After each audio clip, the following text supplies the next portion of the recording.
And then when the video is shown, you turn sound. We are on live. Yes. So we're going soon.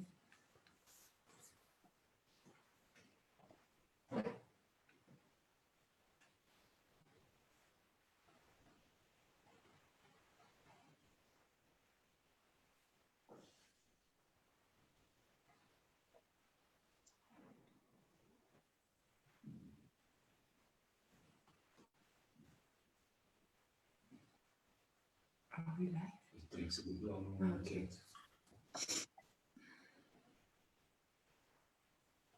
Because it's my thread showing the notification. Don't see my letter. It might be live now. Yep. We're live. I click on it. Yes.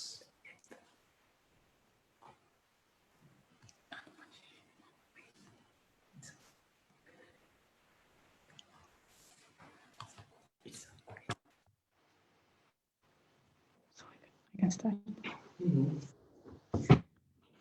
So welcome to everyone to our third talk of the series At Home Together with the topic of time management. We will be holding this discussion in English as a good number of our followers are English speaking. I remind anyone who would like to ask any questions, then they can ask the questions in the comment section and we will answer them throughout the discussion. This evening with me, I have here Joel and Les, which I invite them to share a bit about their background before we start to discuss today's topic. Okay, should I go first? My name. Okay, that's it. Yes, go ahead. Go first. Hi everyone, I'm Joel. Primarily, I'm a writer. I'm also founder of 𝙃𝙃𝙃𝙃𝙃, which is basically a leadership consultation, and we do a bit of coaching as well on leadership, but primarily we do so through understanding of certain philosophical constructs, basically. I studied leadership in a university in Canada, and from there I had the privilege, if you will, of experiencing authentic leadership, and that has set me on a quest, basically, to understand leadership at a fundamental level. I've worked with YMCA before. They're a lovely bunch of people, and I was invited to participate in the talk today, so here I am. Okay. My name is Leszek and Joel. I'm independent business advisor. Most of the time I work with the topics of strategy, strategic management, risk management, and operational effectiveness. And I'm glad that YMCA Malta invited me to talk to this webinar, because time management is always a part of all the business endeavors that we do. And especially in at this moment, it is a quite important topic, not only from the perspective of the business, but also quite a lot from the perspective of the home and people working from home and people having to deal with those issues on a daily basis. So thank you. Thank you. So I am Dorianne. I am the team leader of the Wellbeing Programme within YMCA. And I also have a background in counseling and education. So let's start with the topic, time. One of the first questions one asks, it's related to time, is what is time? Yeah, when we ask ourselves the question, what is time? I think there are a number of things that we need to take into consideration, especially when it comes to time management. And even if you ask ourselves what is time management, we should break it down into what is time and what is management, so that we can start to better understand what we are looking to achieve, basically. So with regard to the first question of what is time, even scientifically speaking, understanding time has always been a bit of a problem. And we made some inroads in 1905, thanks to the theory of special relativity by Einstein, which, amongst other things, to simplify it, we learned that even on a fundamental level, so to speak, time is relative. It means that time passes differently for me than for you. And even for myself, time can pass at a different rate. So if I spend 1 hour having a bottle of wine with a friend, time is going to pass much faster than if I were to do something which is not as fun. And this is a problem. Then 10 years later, in 1915, I believe, Heisenberg proposed the uncertainty principle, which is also known as the observer effect. And what this states is that the act of observing something can change its properties. And perhaps in this scenario, it's more of an analogy. But when we observe time, so when we are conscious of it, we can control it a bit better. When we do so, basically, we can start to be more effective at managing time. And what is management? Management is the effective and efficient use of the resources that we have. So in time management, we are acknowledging that time is a resource that we have, that we need to manage it efficiently and effectively, knowing primarily that time is how we perceive it as well. What do you think?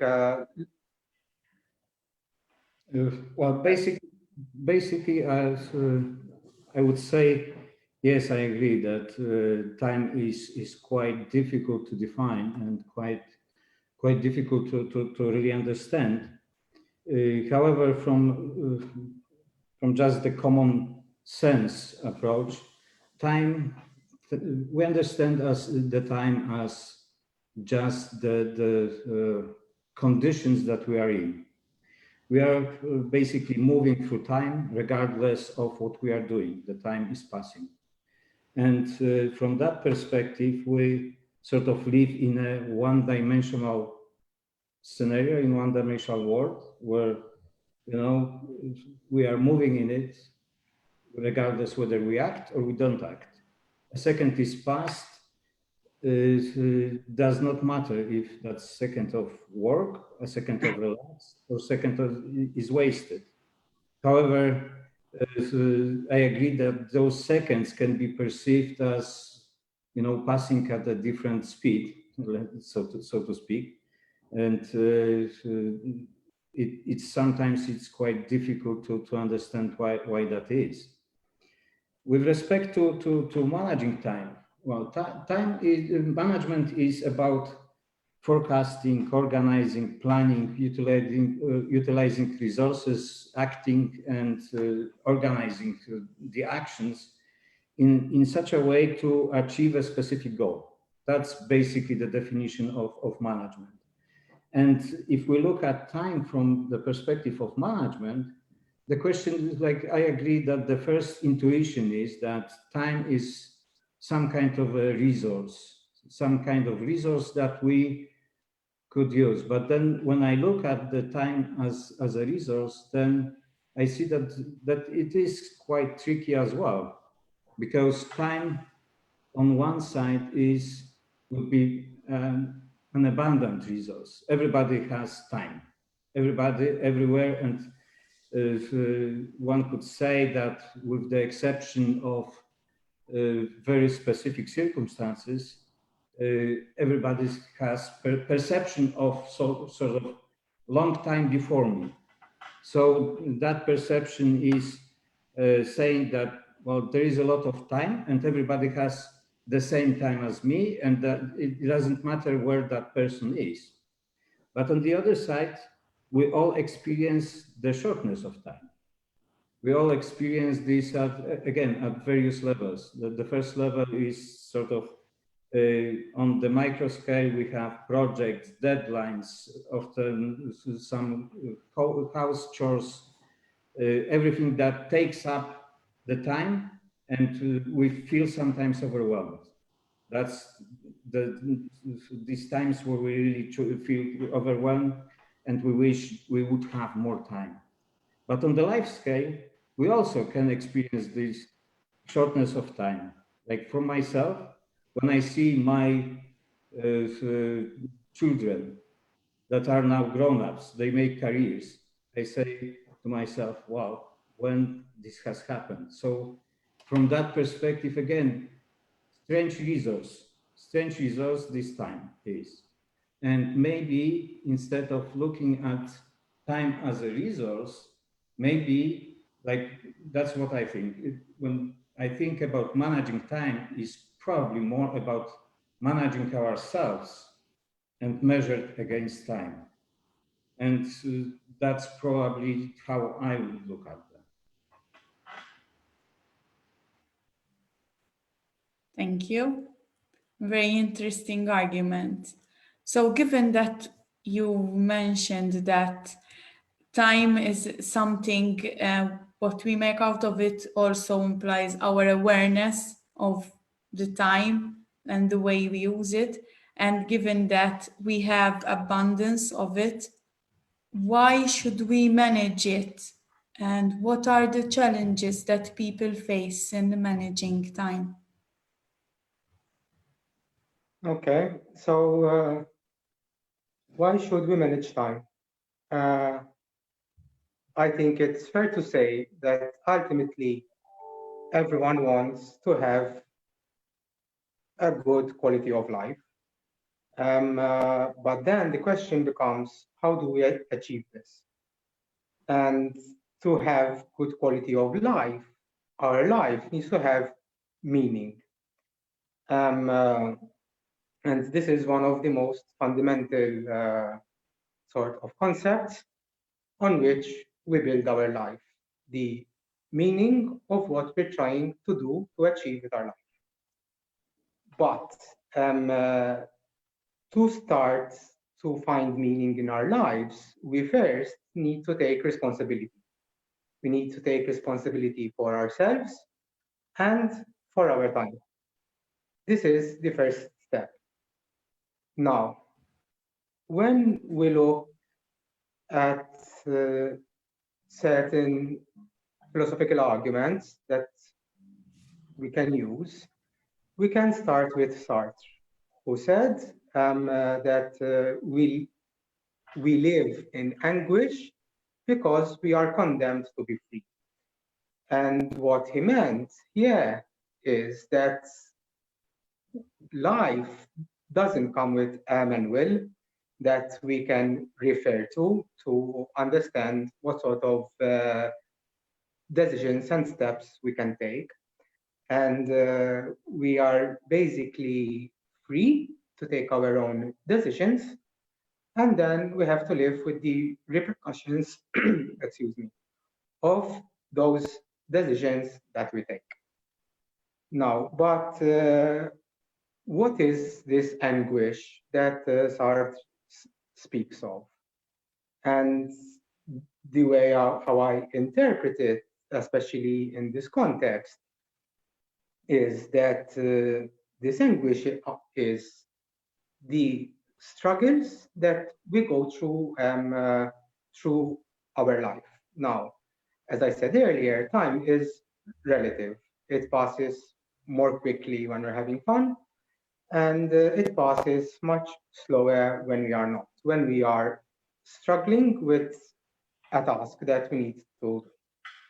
Now, because this happens, we tend to optimize our time towards those things that we actually enjoy doing.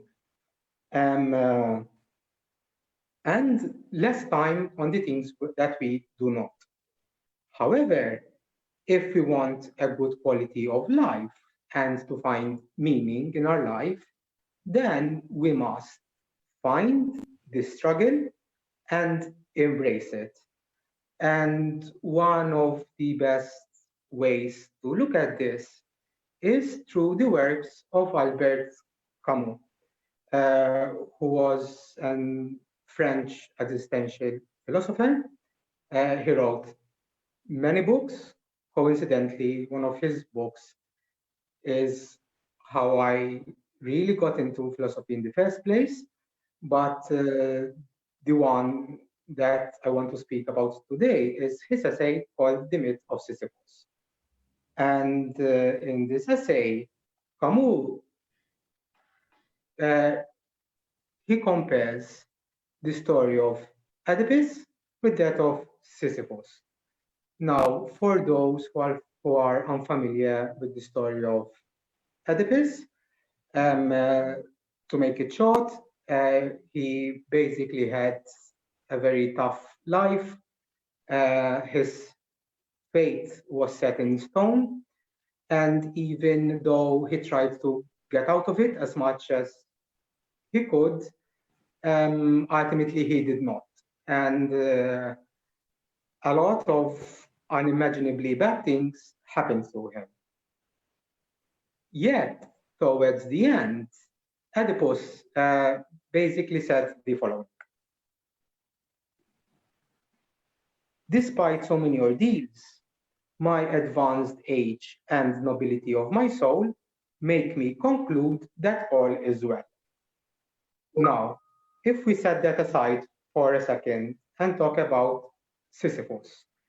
And Sisyphus was basically condemned by the gods to roll this big stone up a hill, and once he gets at the top, the stone would roll down, and Sisyphus had to go back down and roll it back up for infinity.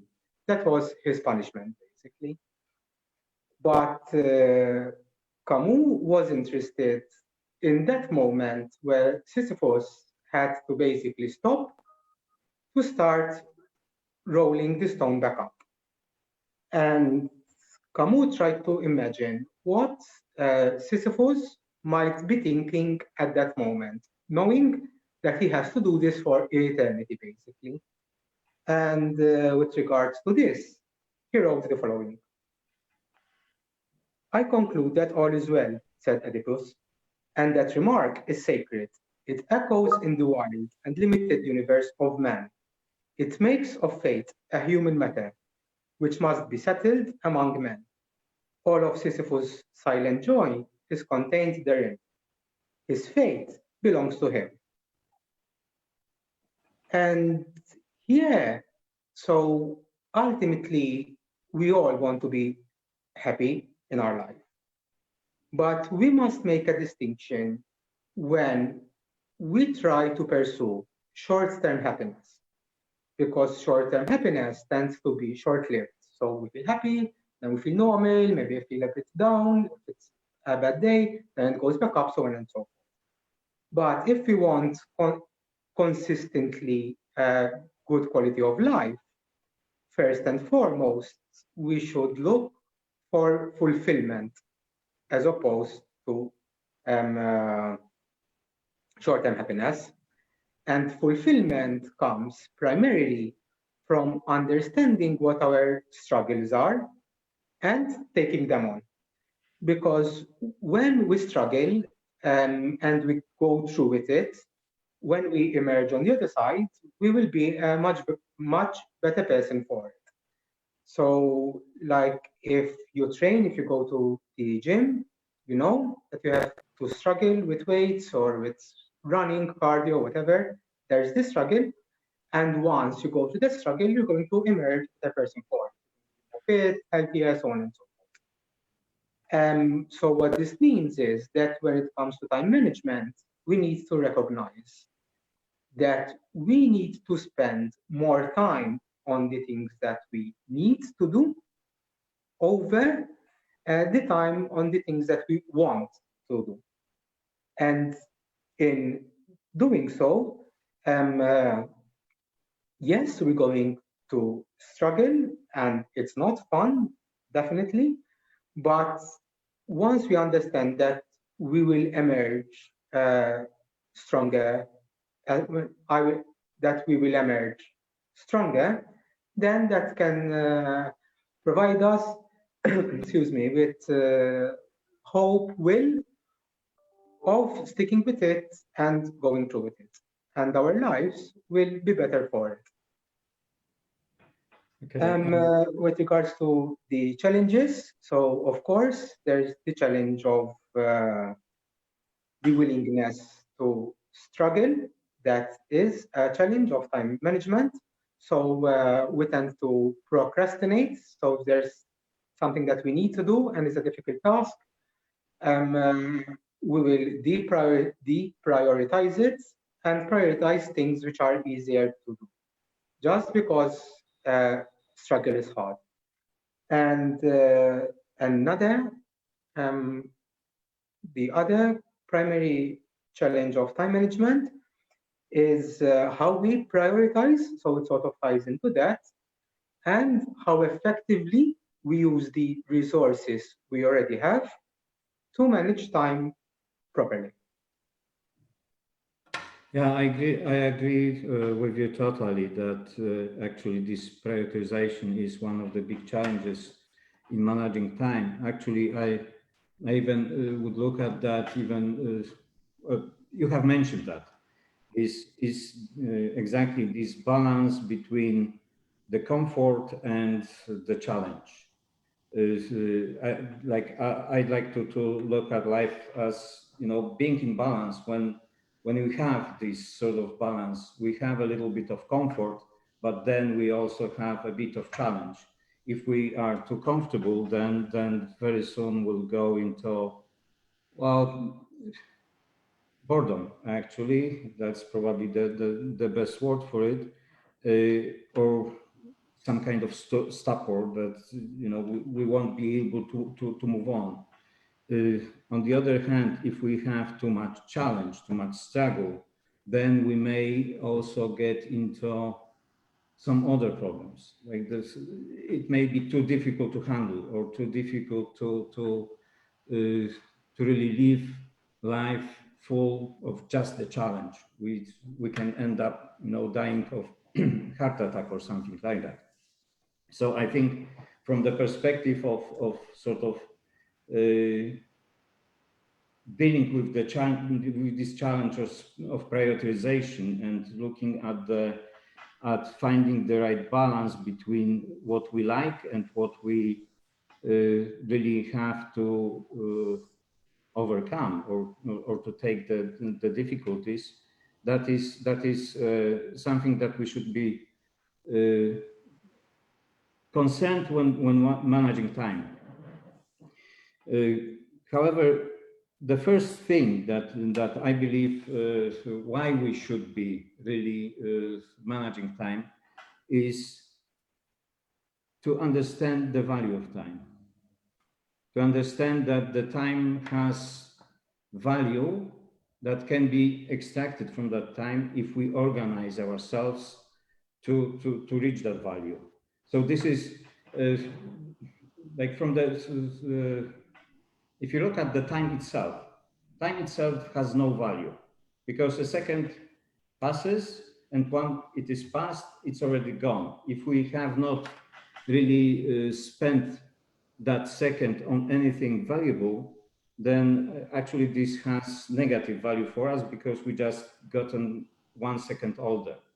But then there are different values that we can attach to time, and through among these values, there should be value of being within a family, should be the value of making some valuable work for myself, for others, for the society, or for my close ones. But then there should also be some time for the development, and sometimes the value of this fulfillment of making sure that I will see the meaning of my life in the end. So this is I think that very important to sort of attach some value, and then work towards getting this value. In terms of these challenges, so I said, okay, keeping the balance between the comfort and challenge is maybe difficult, because comfort is the things that are easy. Comfort is the things that we like, and comfort is the things that we simply don't have to really make any effort to be in. But as I said, if we are too comfortable, then we get deprivated, then we get bored, and then we may get we may get the feeling of wasting our time. So we need the challenge, and so that is the first of the challenges. With respect to procrastination, because that's for me also is significant challenge in time management. I don't know why people procrastinate, but I know why I'm procrastinating. And there are basically three reasons that I procrastinate. The first reason is fear. I may fear that whatever I'm being challenged with, I will not succeed. So then I may have the tendency to postpone it. Okay, the way I'm coming out of that procrastination is, okay, if I don't do this, what I'm being challenged with, then I lost already. So, it doesn't matter. It's better to try, and then say, okay, I'm lost because I have tried and it not work out. The second reason for procrastination in my case is that I don't know how to solve a problem. I see the problem as too difficult to handle it. But then I remember the saying that my math professor used to say when I was in secondary school, and he said, when you don't know what to do, then do what you know. And that is actually quite a good lesson, because if the problem is big, then we can always approach this problem with small approach, that just trying to get the things that we know and trying to do something, and then new information will come in. Then the new knowledge will come in, the new experience will come in, and then we will move forward. And the third reason for procrastination is actually laziness. And laziness is, okay, just sit in comfort and just, postpone those difficult things. And well, this is probably the easiest one to sort of push away, because if I'm too lazy, I know that all of this will fall on me anyway. So I have to deal with the challenges, and that's it. So that's my take on these questions. If I may add something on procrastination. What we tend to do sometimes is we say, I'll do it tomorrow. And when we say that, we are basically assigning the task of actually doing something to our future self. So tomorrow's Joel will take care of it, because today I am tired, had a rough day, the kids were screaming all day. At work, the boss was a bit of an idiot, so I don't feel like working on something. So I assign it to a future self. And it can be a bit of a problem, because since I'm assigning it to myself, but of the future, I still feel that I am taking responsibility for it, because I'm going to take care of it, yes, but tomorrow, next week, next month. But I'm still procrastinating, and I can still have a sort of good feeling about it because I am planning for it, but I'm not actually doing it.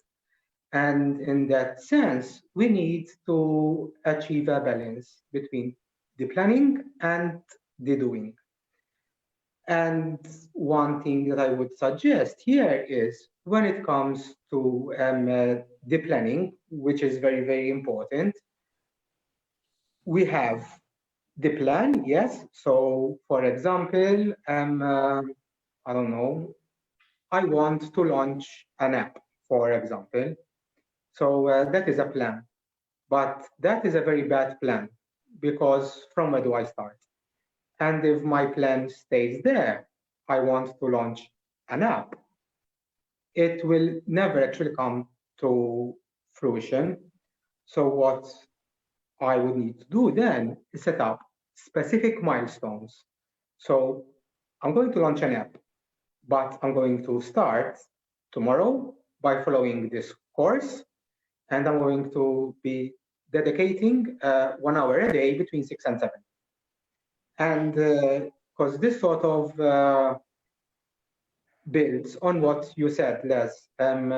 If you don't know what to do, do what you know.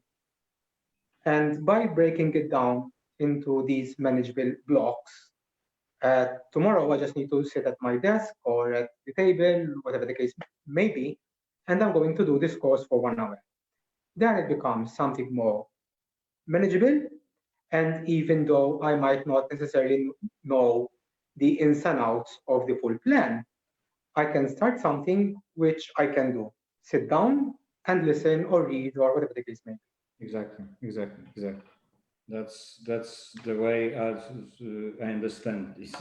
The way to move forward with bigger problems is to start, first of all, to make an inventory of what I know about the subject and what I need to learn about the subject, and maybe I start with learning. Or maybe if I know something that I can already start doing, then let's start doing, and then get the knowledge and experience that I require to move forward with the problem.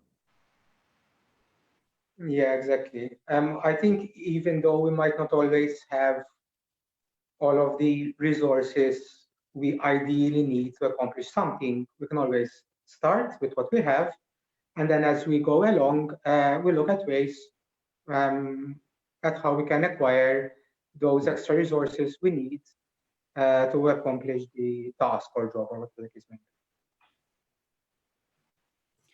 Thank you. So from what you've discussed in a lot of detail, one of the fundamental things is the perspective we give to the way we're using time and to how we tackle the different tasks that are within our time context. And also in relation to the way we deal when we are procrastinating certain things that we need to do. And on that, we've got a question about procrastination, which I think it would be best if we tackle now. And the question is, do you think procrastinating is an emotional management issue related to time management, or it's just another way to use our time?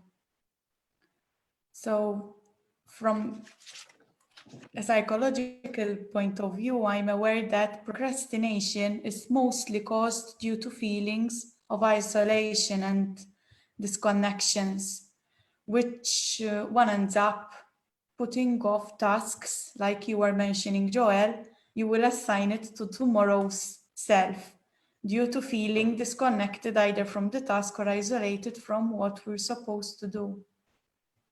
Maybe you can share your viewpoints on the question related to whether procrastination is an emotional management issue related to time management or not. Okay. From my perspective, sorry, sorry, start, be first. So as I use an example on myself. So as I stated in the introduction, primarily I'm a writer. So for a living, I write. And I write on a variety of subjects. So depending on who the client is, etc., etc. If I have to write something on a topic on which I am unfamiliar, I tend to take a very long time to start and to finish it. And even when I start writing, I take a lot of mini breaks. So I feel fresh, which is not the truth. What I notice happens is that one, the task is difficult because I'm familiar with the subject, so I need to research, and then I end up researching other things, and the task never gets done. And then there can also be an element where I'm afraid to fail. So because I'm afraid to fail, because I don't know the subject that I'm talking about, so I might come across as a bad writer, I would avoid doing that task for as long as possible until the deadline is 1 hour away, and then I have to write something to send it to meet the deadline of the client. And at least from my perspective, I think that is one of the primary reasons why we procrastinate. That I am scared on some level of failing at the task that I need to do. Yes, exactly. Well, like I believe that procrastination is actually quite a lot. It's the emotions. It's emotional problem, of course, and those emotions are coming as I mentioned earlier. Like for myself, it's the either fear or being lost in too big a problem, or the emotion of being just lazy. Okay, so all these three are emotional. So because they are emotional, so they are not really practical in a sense of time management. One has to sort of manage then emotions to be able to manage the time, and that's how I see it. Thank you. So, given we've established that time is related a lot, the way we distribute it to tasks that we need to do and to the value we put to it. So, does time belong to us then? Or is it something that we have to work with? Ultimately, yes. Our time belongs to us. So my time, I am free to sell it. So I can sell it to my place of work. I sell them my time and I get a wage or a salary at the end of the month. I can use it to build something. I can waste it, or I can offer it to someone. But it's ultimately my decision, and I need to take responsibility for how I distribute it, how I use it. But there are also certain moral obligations, if you will, that come with time.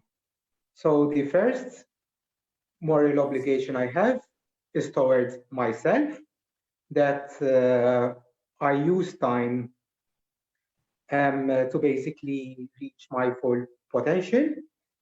And I also have a moral obligation to help others at home, in the community, in the country, and in the world at large.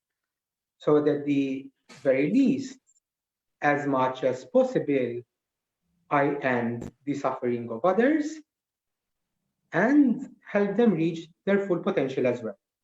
So those are the two moral obligations that I believe are attached to how we use time.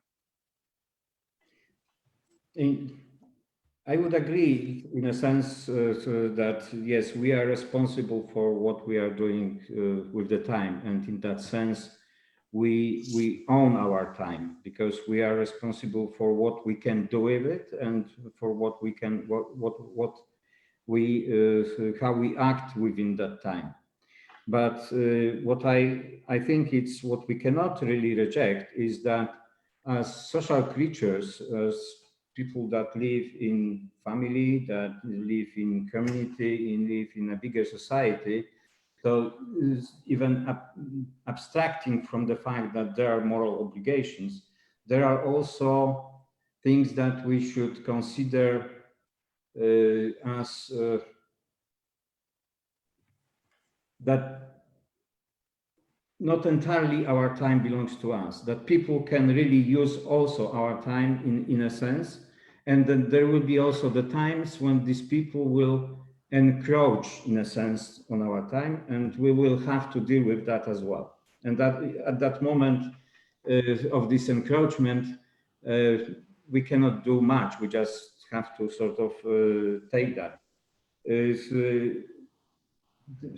There is something that I wanted to share with you about this, whether our time belongs to us and whether the time of others belongs to us. Because some people, you know, even just without thinking, believe that their time is more important than others, or that they can, you know, use others or use other times in quite frivolous way.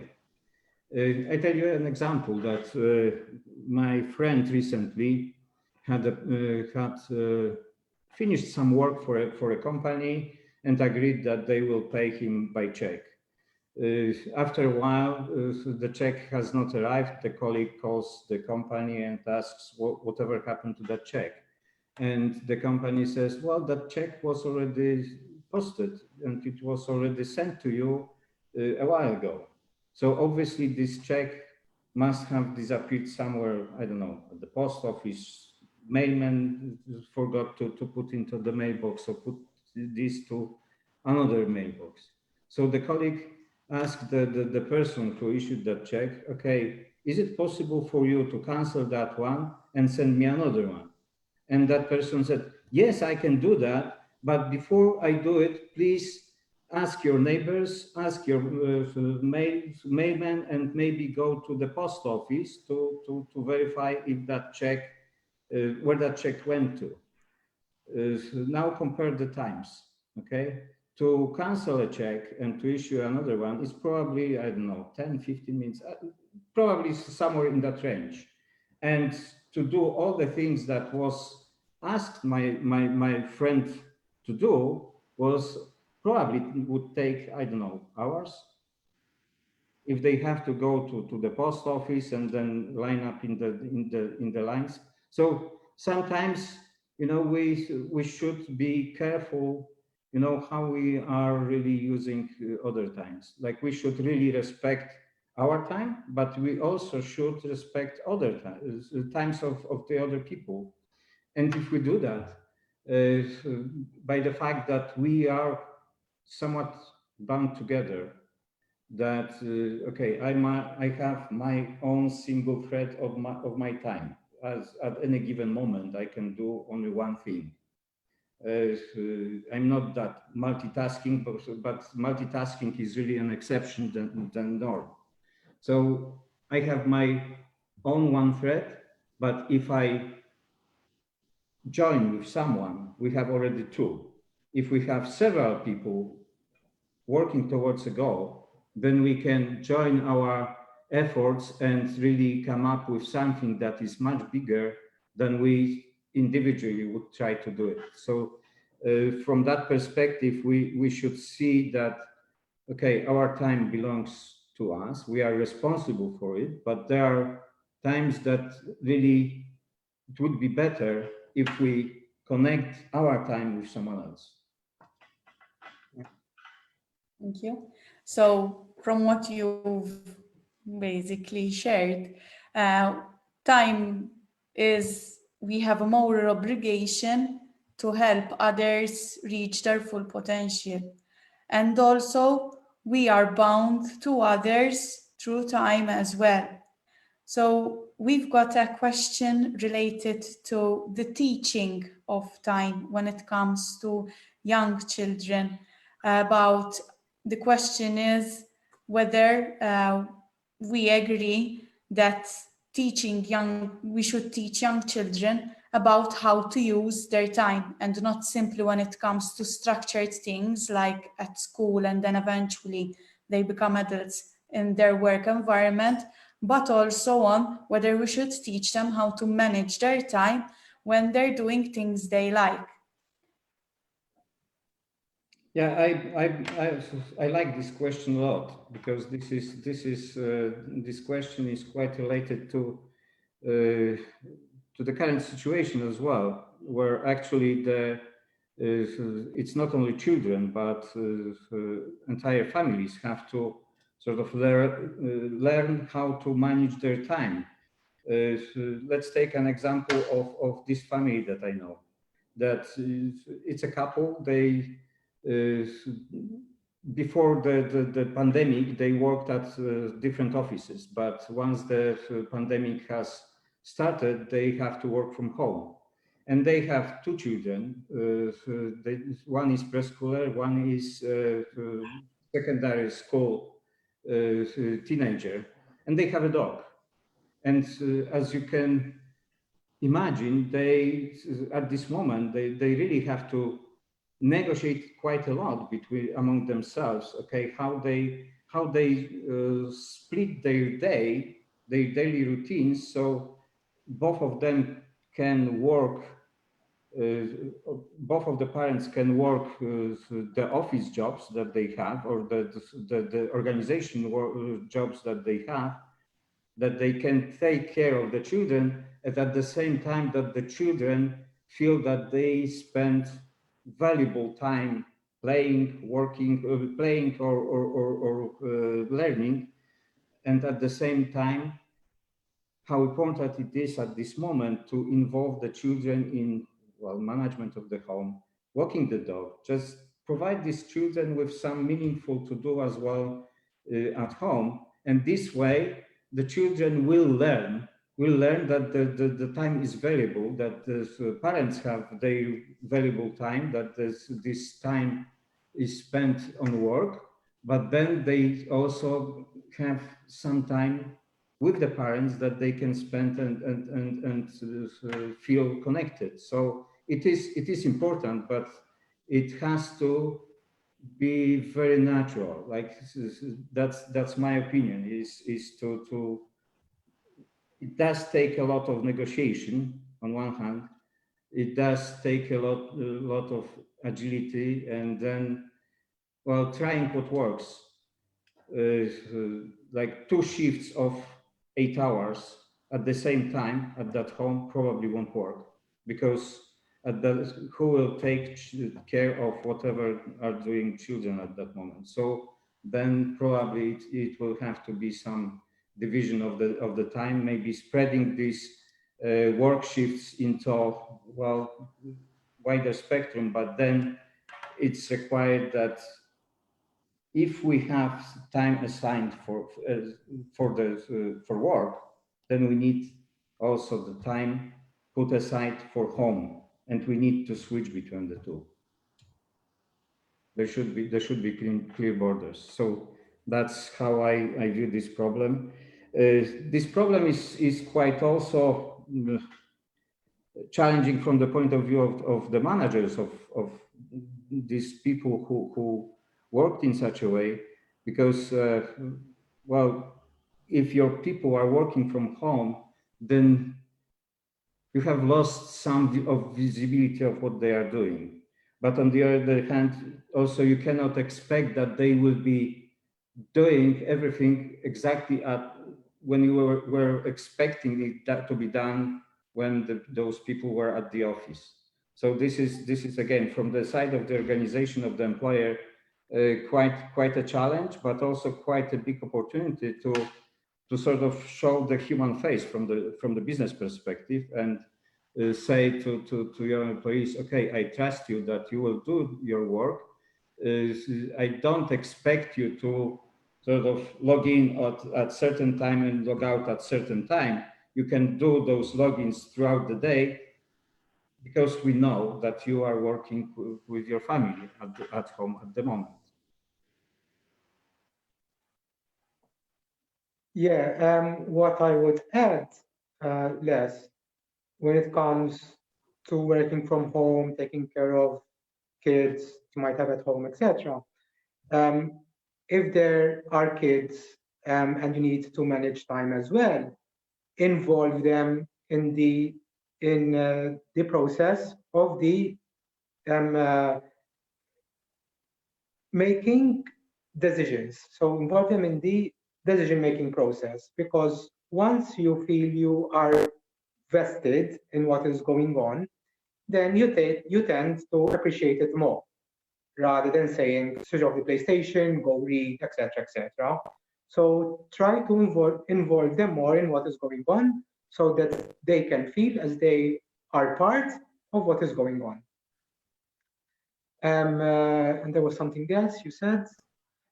And yes, when it comes to work, it's definitely, there's a lot of companies who have been working remotely for some years, and they have managed to perfect the formula of how to work remotely. But unfortunately, because of the situation we are in, there are a number of companies who are very new to remote working and might be struggling with maybe the concept or the finer kind of details, etc. There has to be an element of trust, definitely, between the manager and the employee and vice versa. And as well as some understanding that these are exceptional circumstances that we are in, and we have to understand each other, basically. Yeah, well, they are exceptional right now, but there is quite a strong indication that this is something that we may adjust for a long time. Yes, and yes, definitely. We need to really learn this new way of managing our time. And from that perspective, you're right, like that's what I said about this negotiation, that in that process of negotiation, it's not only the parents, the kids should also be somehow involved. And then also the employers should, in a sense, be involved in that process, in a sense that, you know, if an organization wants their employees to be engaged, even though there is this distance between organization and the employee, physical distance, then they should entrust the employees with the ability to be flexible with the time. Yes, it is quite a challenge at this moment, but also it is a very good opportunity, as I said, for the business to really show the human face. Another way of that I have really admired, like for the workers that at this moment cannot work, like for the furloughed workers, this is also the time of struggle. Okay, and I really must mention this, that I really admire the decision of Ministry of Tourism to provide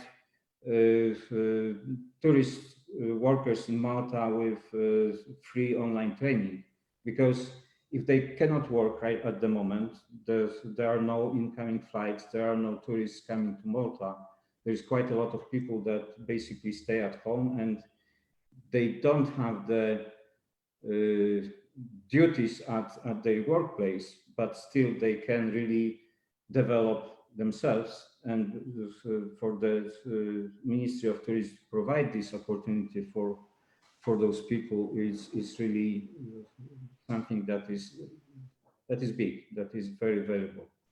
Yeah, in fact, even online, you can find a lot of resources, some of which are free, like there's EDX and iTunes U, where you can follow a course for free and perhaps use the extra time that we have at the moment, so that once we emerge out of it, and even as it is happening, we learn new skills and we become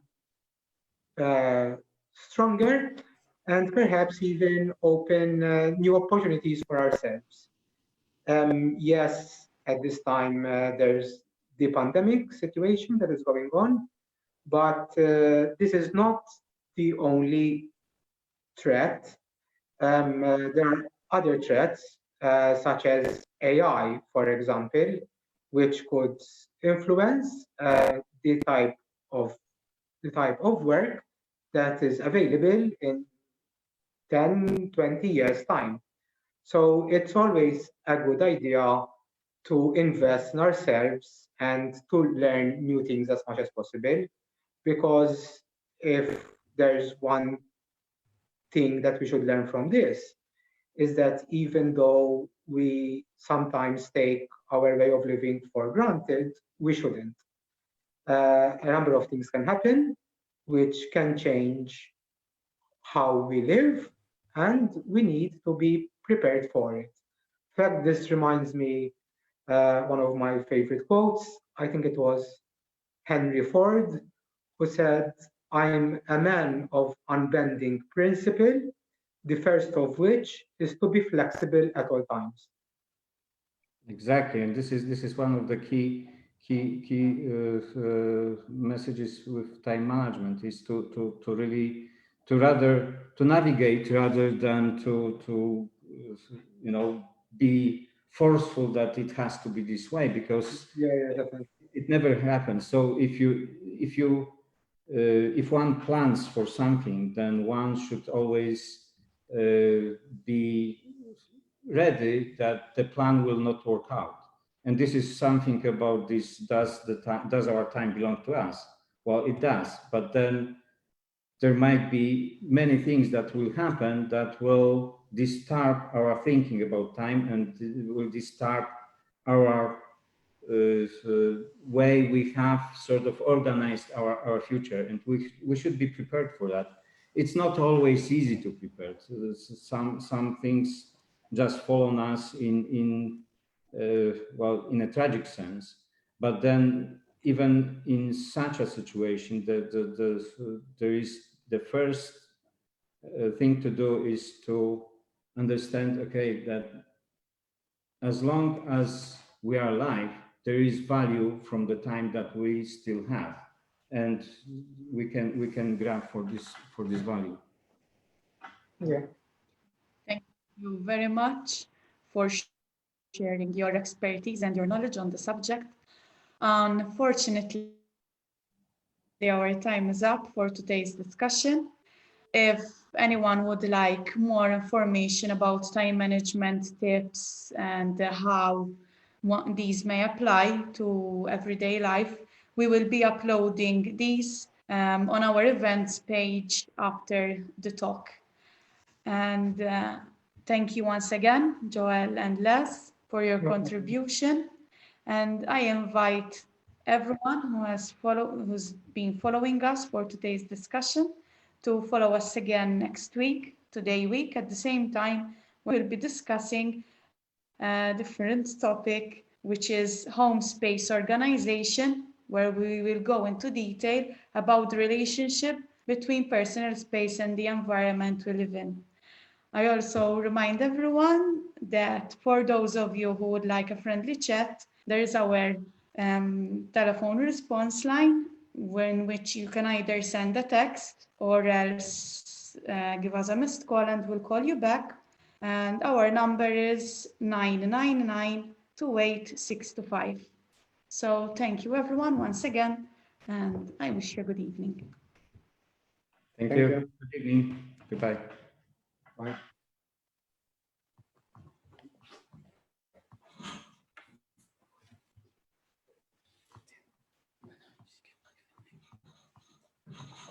Meeting.